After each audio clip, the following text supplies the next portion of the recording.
Great. Thank you very much for the opportunity to talk to you today. Can you hear me kind of not too loud at the front and not too low at the back? Yep. Is that better? Great. So, as I sat down to prepare for this seminar, Tasmania is on fire, literally. Fires are burning out of control, some for the third week, with little respite in sight. Firefighters are exhausted. And the smoke that's been blanketing Hobart while I've been here has been pervasive. My lungs have felt constricted. I've had a dull ache in my head most of the week. And the thought of going back to Wollongong's balmy, clean air has been quite appealing. But for the majority of Tasmanians, that's not an option. There's no escape for weeks to come. And that's the crux of the matter here. The way wildfires have been burning in Australia and internationally for the past decade points to a future where there'll be more fire, more smoke, more pain. So how do we mitigate and adapt to such a future? And one way, as I'll argue in this talk, is to build a stronger and more equitable force of firefighters and emergency managers. In Greek mythology, a phoenix is a long-lived bird that cyclically dies in a show of flames and combustion before it regenerates, or is otherwise born again by rising from the ashes of its predecessor in order to rise to a challenge or to overcome darkness. And I've chosen The Rise of the Phoenix as a metaphorical title for my talk about gender equity because the phoenix is symbolic of the change and renewal that is urgently needed within Wildland Fire. Renewal is needed to replace the historical legacy of a toxic workplace culture that harbours gender discrimination and sexual harassment.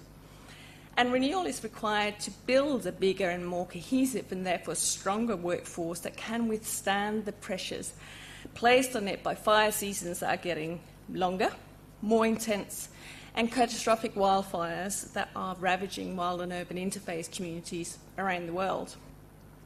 So the rise of the phoenix is an appropriate metaphor in the context of this talk because the phoenix, like the Wildland Fire profession, has the ability and the responsibility to build on the ashes of what came before to ensure it is born again, wiser, stronger, and fairer. In this talk, I will unpack the entrenched gender norms and structural biases that continue to haunt the Wildland Fire profession. I'll introduce the concept of privilege, the flip side of inequality, to explain why gender matters in wildfire management. I'll use case studies from Australia, the US and Canada to illustrate the centrality of regular decision-making and everyday activities in upholding gender inequality and to demonstrate why accountability and leadership are critical to tackle toxic workplace culture. During a research interview in 2009, a female participant, in her frustration over the way traditional gender roles continue to restrict culture change in Australia, described firefighting men as mythologised heroes. So she said, the mythical building up of the bushfire volunteer, it's very important that we always have that mythical icon. It has to be male. We cannot have, women bake the scones and sell them to raise money, but we must have that icon. Bushfire always gives us that. Although this was tongue-in-cheek, this description is indicative of how the agency of fire over time has helped shape cultural identity. During hundreds of interviews with residents at risk, wildfire survivors, firefighters, wildfire managers, and Indigenous land stewards, it was increasingly clear to me that gender norms are so embedded in our everyday lives that we rarely notice them. And if we do see them, it is generally something most people don't quite know how to deal with. It also became clear to me that the gendered norms that underpin cultural identities can act as structural biases that restrict all genders when it comes to social construction of gender and gendered aspects of agencies that manage fire. So wildfire management, gender dynamics and social change are closely entwined. To understand why gender matters in wildland fire, it's important that everyone recognises what gender is. The most constructive way to understand gender is not in terms of gender differences, but in terms of gender relations. Gender is a matter of social relations, i.e. social structures with enduring or widespread patterns, rather than an expression of dichotomous biology. An Australian sociologist, Raewyn Connell, has written extensively on the topic of gender, and she argues, quote, "We cannot think of womanhood or manhood as fixed by nature, but neither should we think of them as simply imposed from outside by social norms or pressure from authorities. People construct themselves as masculine or feminine.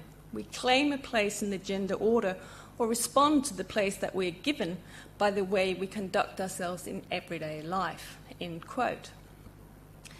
In this way, women and men in wildland fire claim their place or respond to the place they're given in the gender order of the patriarchal structures and masculine traditions of their profession, which impact status, decision-making and coping capacity. So why is this understanding of gender important to wildfire management?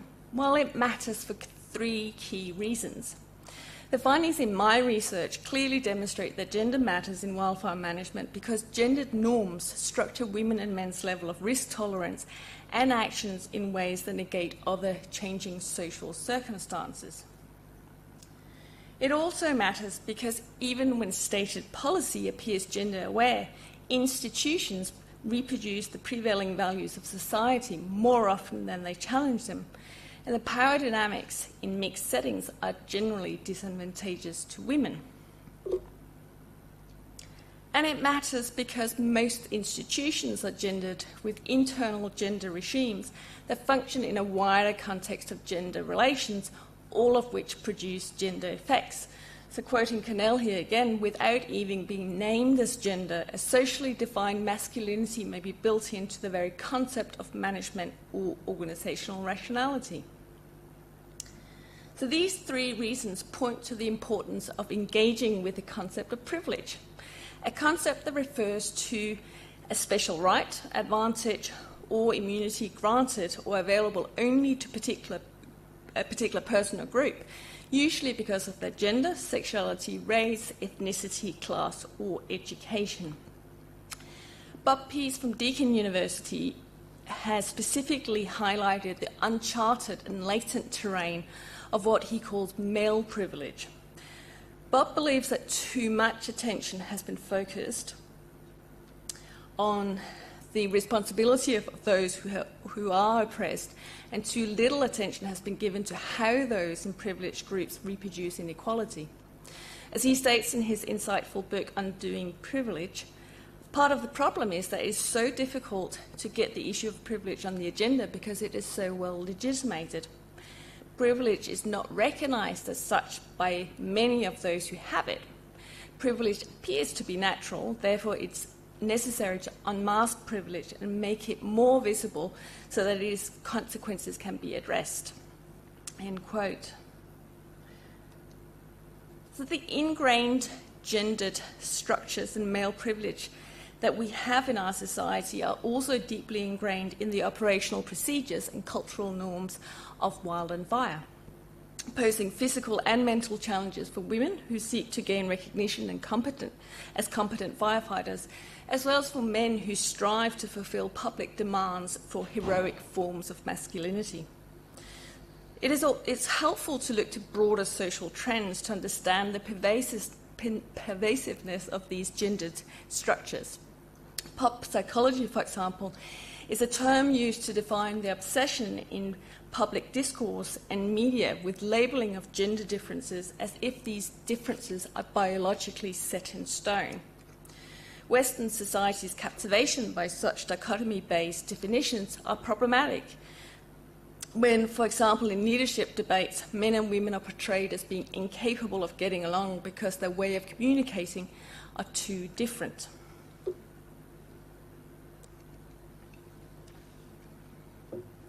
I was witness to this very scenario at a community engagement and fire awareness conference in New South Wales in 2011.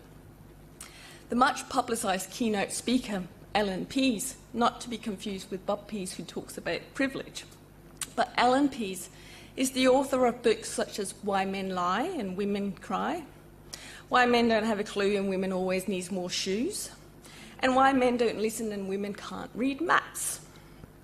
During the hour-long keynote on differing communication styles of men and women, I watched a room packed to the rafters with predominantly male volunteer firefighters enthralled and captivated with Ellen Pease's vigorous body language and entertaining PowerPoint slides that reinforced biologically deterministic gender stereotyping to an extent that left me feeling nauseous. What intrigued me, however, was the way in which Ellen Pease's argument of biologically determined gender differences was so compelling to the enrapt audience. Why was I so surprised by their uncritical agreement? The firefighting profession, as well as the rural hinterland from which the rural fire services in Australia traditionally have drawn the majority of their volunteers, are deeply embedded in testosterone-fueled patriarchal structured systems that place many, if not most, female staff and volunteers in the logistical and care-providing roles that are associated with women in traditional rural landscapes. It angered me that Ellen Pease would disguise his arguments in so-called scientific proof that he'd mangled from biological and evolutionary theories of Stone Age behaviour, which has been substantially disproved by rigorous social science, sociological and cultural studies.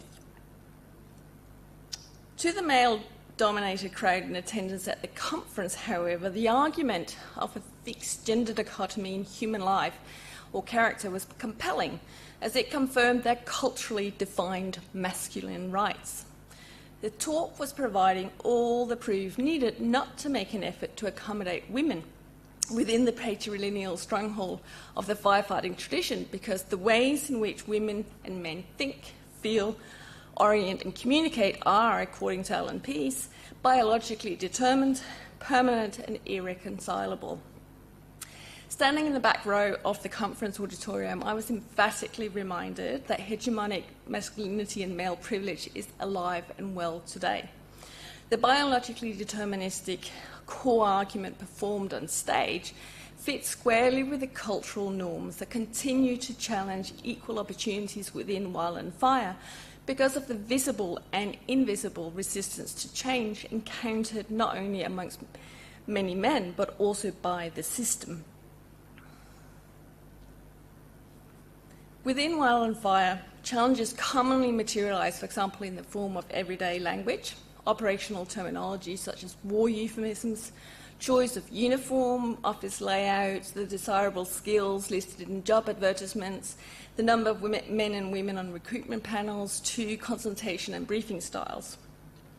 Critical health challenges also materialise when masculine urges to protect and control, or male efforts to uphold symbolic representation of manliness, result in suppression of emotional distress, for example, through isolated behaviour, overwork or excessive alcohol intake. It's also increasingly clear that there is a critical lack of safe reporting systems to address gender discrimination and sexual harassment within the Wildland Fire profession. In my research interviews with firefighters, many at first express a belief that gender inequality is an issue of the past, overcome by generational shift within their organisations and society more broadly. There's a growing awareness amongst many fire managers, like in this quote, of the importance of facilitating gender equity. However, on greater reflection during the interviews, the question of how to address the inherent machismo embedded within Wildland Fire management culture is far from straightforward. Negotiations of gendered workplace tensions seem to revolve around two troublesome issues. One, a particular style of firefighting masculinity which aligns the sex body with a particular understanding of gender. And 2, the notion of a patriarchal gender order which seemingly positions men above women in the process of decision-making.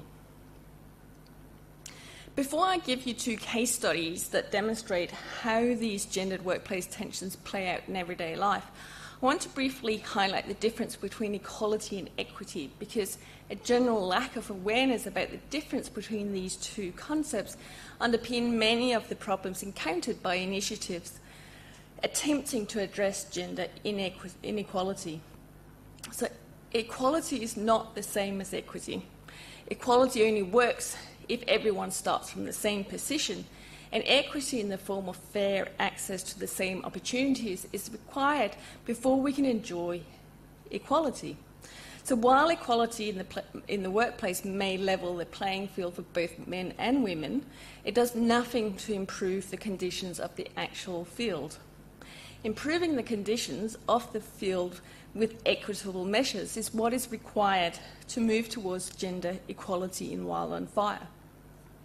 And a case study that demonstrates this need for equitable measures is the survey I conducted together with the Association for Fire Ecology in 2015, examining gender discrimination and sexual harassment within Wildland Fire. Our aim was to determine the prevalence of these issues throughout the profession, including management, education and research. 342 people completed the survey, with the majority of participants being women from the US affiliated with a federal agency. Survey participants were asked if they had ever observed or experienced sexual harassment and gender discrimination in their workplace.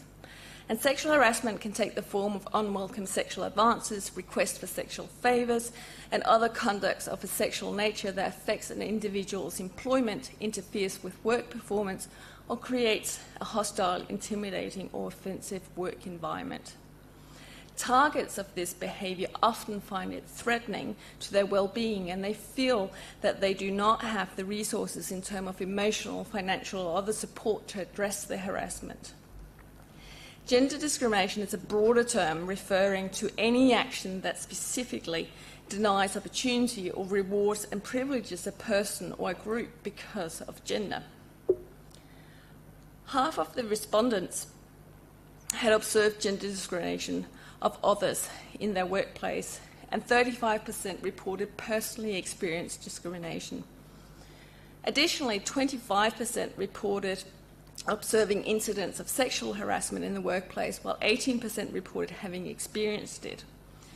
In all aspects of the survey, women had disproportionately more negative experiences to report than men.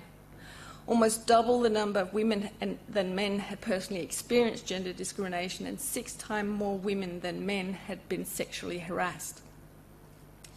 These figures are likely to be an underestimate, as sexual harassment and gender discrimination are known to be underreported by a factor of 3. So if you multiply these figures by 3, you have a more accurate representation of the lie of the land. The majority of respondents in our survey who had experienced sexual harassment and gender discrimination did not report it because of the lack of safe reporting systems. Identified factors that inhibited reporting included fear of job loss, especially for temporary or seasonal employees, fear of retribution or retaliation, being viewed as a victim or as overly sensitive, belief that the harasser would not be penalised, lack of knowledge regarding rights, and accessibility to external support such as mental health or legal counselling services. Our survey indicated that those who reported being sexually harassed were supported by their managers 58% of the time and by their organisation 53% of the time, but rarely by external agencies or legal intervention. Those who reported gender discrimination received even less support, with managers being supportive only 28% of the time and organisations being supportive only 25% of the time. Respondents described both positive and negative coping strategies for dealing with the ongoing consequences of their experiences, including trying to ignore the issue or avoid the perpetrator, resigning, sometimes with negative career repercussions, working harder and focusing on goals, feeling depressed, isolated, bitter, angry, stressed, or anxious, reaching out to colleagues, especially female colleagues, for advice, speaking directly to the offender, seeking assistance with mental health support, engaging in meditation, yoga, or prayer, using legal intervention, and engaging in substance abuse. For a constructive example of how to break the cycle of non-reporting due to fear of reprisals, we looked to the Canadian Armed Forces. In 2015, in response to a study conducted by an external reviewer, the Canadian Armed Forces created an external sexual misconduct reporting centre which removed the initial reporting for sexual harassment and discrimination from the chain of command. This initiative gave a clear signal that the organisation would no longer tolerate the identified, quote-unquote, dismissive responses by leadership to sexual harassment and gender discrimination. The initiative also addressed the stifling of incident reporting due to a culture associated with strict chains of command. Instead, the Sexual Misconduct Reporting Centre is staffed with professionals who are familiar with the working system of the Canadian Armed Forces, who offer counselling and can liaise with other local, national and emergency resources. This example highlights the importance of leadership in tackling and taking accountability for ongoing organisational failures in creating a discrimination-free workplace. And to gain further insight into the role of leadership in addressing gender inequality, one of my students, Rachel Reimer, initiated a study in Canada in 2016 to examine gender and leadership with the aim of supporting the strategic goals set by senior leadership of the British Columbia Wildfire Service for 2012 to 2017 of excellent people providing high performance. The study facilitated in-depth conversations via survey and interviews with wildland firefighters within the BC Wildfire Service and explored participant-derived action steps towards a perceived ideal future. In summary, the study found widespread occurrences of gender discrimination in the day-to-day practice of leadership and that gender made a difference for wildland firefighters' experiences of normative workplace culture. In their practice of leadership, participants described a trade-off between gender diversity and excellence.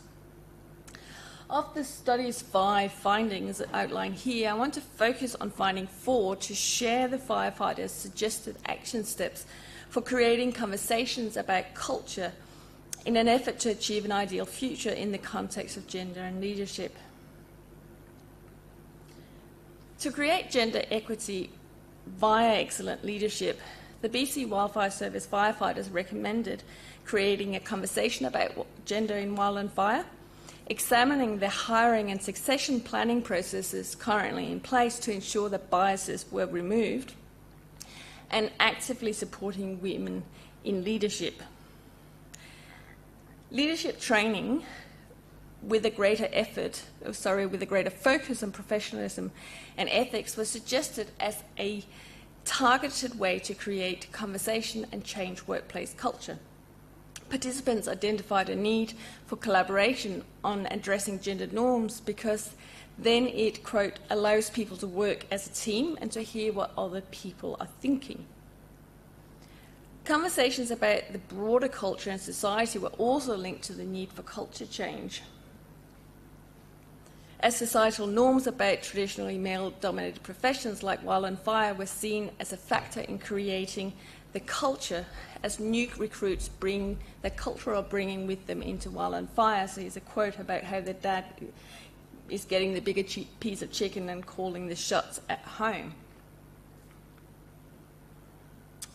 Interspersed with comments about equality in hiring and succession, there were strong statements cautioning against quotas. The BC Wildland Fire Service has never had a preferential hiring practice based on gender, but other wildland fire agencies have. One participant described quotas as a chicken shit way of achieving gender equality because it means we've failed 100 times leading up to that point. Changing gendered norms within the workplace culture was seen as a more meaningful action step than mechanically putting in higher numbers of females, because despite the lack of a formal preferential hiring practice based on gender, participants identified perceptions that females are favoured in an informal quota system. And this highlights an important factor to address in order to change gender cultural norms within Wildland Fire: latent triggers for resentment towards gender minorities. If support for female firefighters is undertaken separately from conscious engagement with gendered cultural norms, the likelihood of increased resentment towards gender minorities is high. Support for women as a gender minority must be paired with actions that engage the latent belief that women are favoured or are to blame for their own experiences of gender discrimination by associating femininity in female bodies with poor work performance. Both the Association for Fire Ecology and the BC Wildfire Service study concluded that leadership is a key site of interaction between gendered norms and organisational culture within Wildland Fire. The perceived trade-off between gender diversity and excellence means that diversity in theory is linked to leadership excellence, but in practice, only hypermasculinity is perceived as strength due to a persistent belief that femininity equals weakness, a belief that undermines other forms of leadership. Fostering gender diversity requires transforming leadership practice to dispel myths and latent triggers for resentment of minority groups. Engaging gendered cultural norms through dialogue about and strategic engagement with workplace culture is the primary method for confronting the status quo and its subtle and built-in mechanisms which make cultural change difficult. Institutions can also start to destabilise the status quo, for example, by rewarding capacities through mentoring programs rather than mateship, and the prioritisation of technique over physical strength.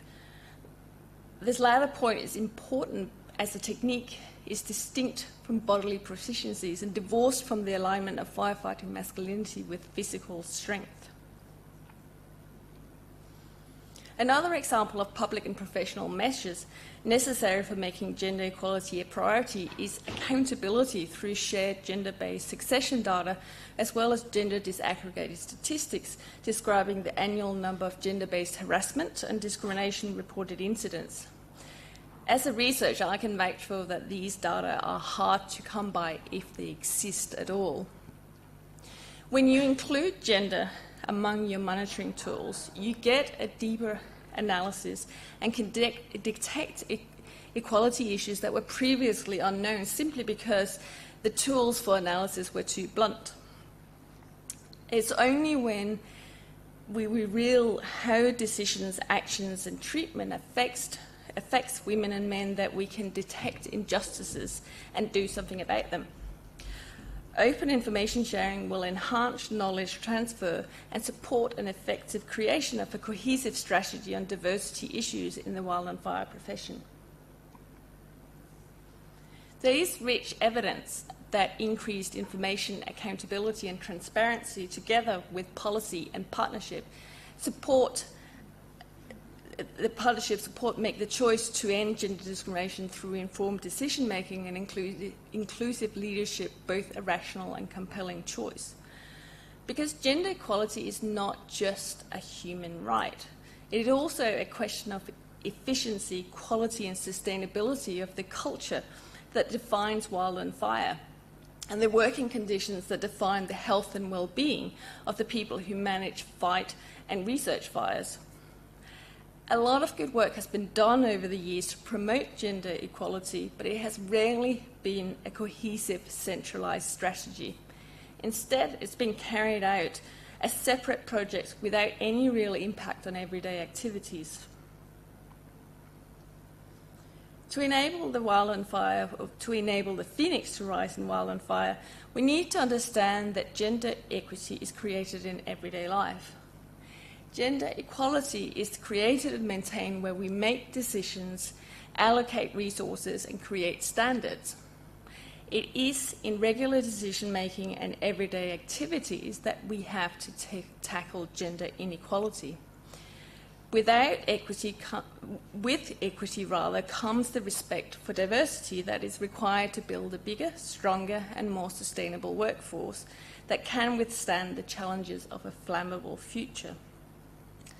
So I'd like to end by posing 3 reflective challenges to everyone who works in Wildland Fire, be it as a firefighter, a manager, or as a researcher. In everyday life, how do you consciously or subconsciously reproduce and verify gendered power hierarchies that reaffirm women as the weaker sex? How do you silence the firefighting skills and accomplishments of other types of masculinities? And how do you narrow rather than widen understandings of femininity, men, and leadership in Wildland Fire? Thank you.